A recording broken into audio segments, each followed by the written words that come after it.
Hello and welcome, everyone. You might spot a little excitement in my voice today, and that's because there's a special feeling when you watch your favorite football team win the game with the last kick in the last second of the game. It's magical, and I'm still riding that wave. So I thought, what better thing to do than to get in touch with my favorite people? So here we are, going ahead and looking into what we know as the marketing mix or the 4Ps. Okay, so for the scope of our syllabus, marketing department's work is divided into two parts. And we've just finished the first part of which is known as the market research. We remember the primary and the secondary sources and so on and so forth. So that's what forms the fundamentals or the basis of what the marketing department is about to do. Now, what they're about to do is the second half of that department, which is collectively known as the marketing mix, as you see here.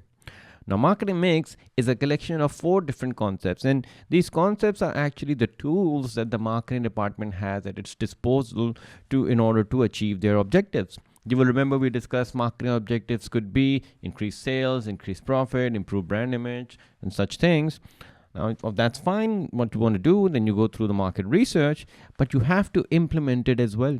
And that implementation of whatever marketing has decided to do with their products and keeping the customers in mind will come through these four tools, namely product, price, place, and promotion. And since you can see that all start with the letter P, another name for them is called the 4Ps.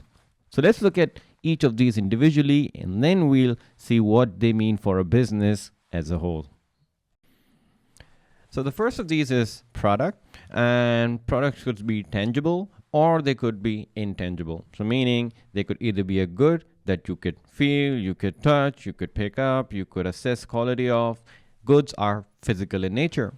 Or they could be services where you don't see them, you can't feel them, you can't touch them, but you know that you are getting direct benefit, direct satisfaction from paying for those services. And a great example to understand both of these would be your cell phone. When you pick it up, it's physical. You can use it, you can pick it up and put it on charge, so that those physical attributes make it a good.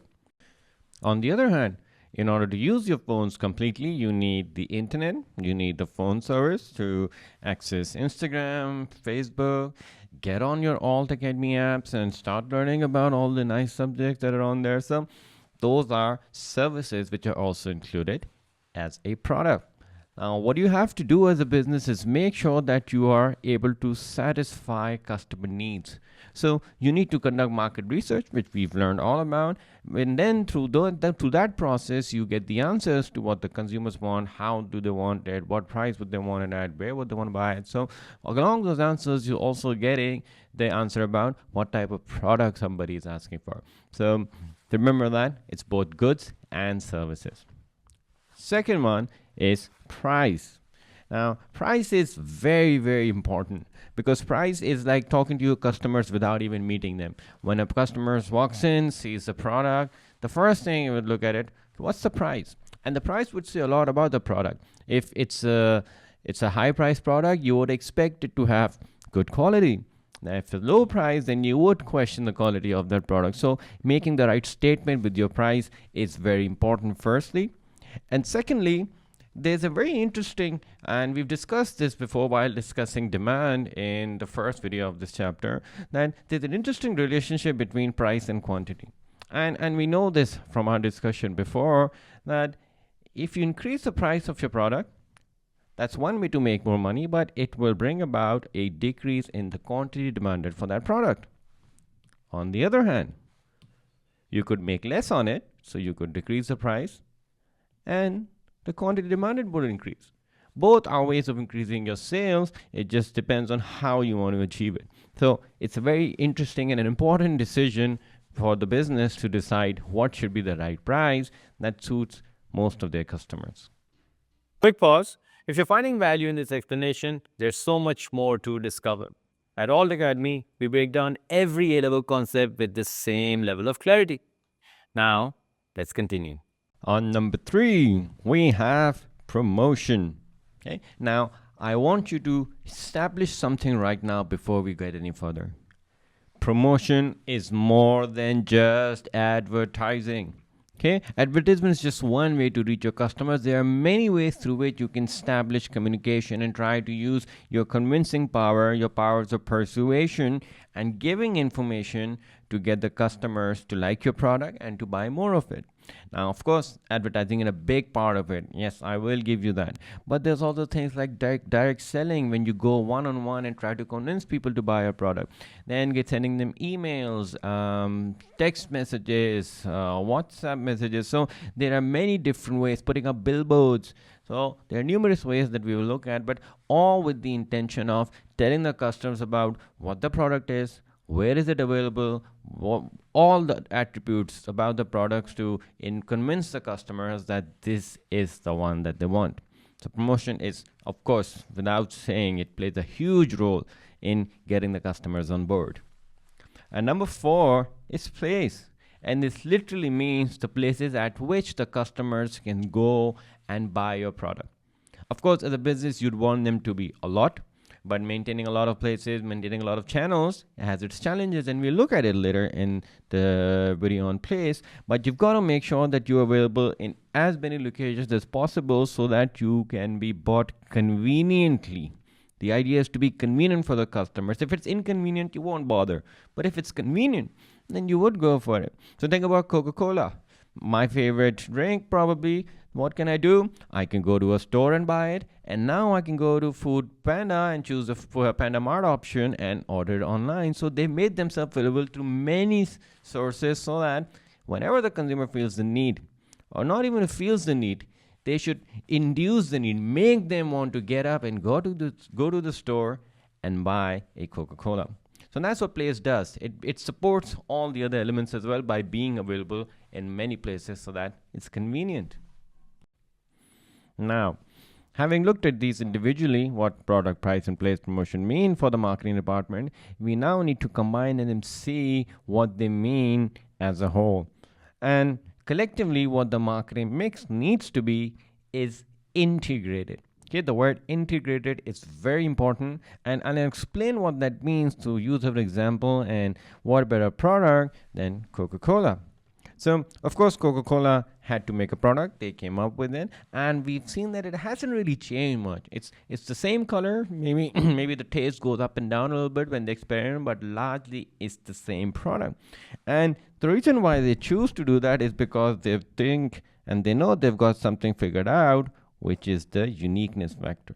So product needs to be unique for it to have any chance of being a market leader.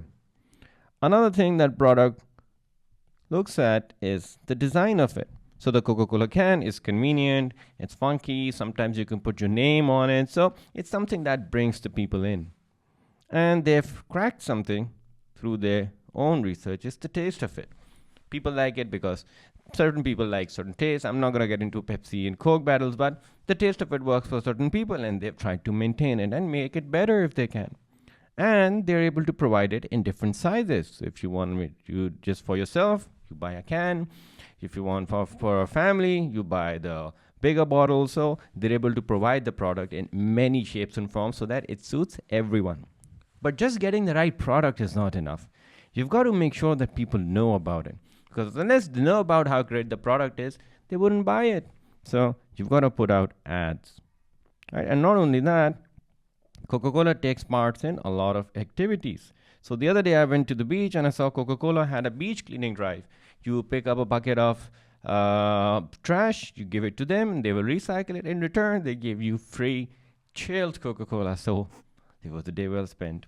They also take part in community outreach. So things like providing for the poor, other charity events, and things like that. So that's also one way to get the customers to like your product.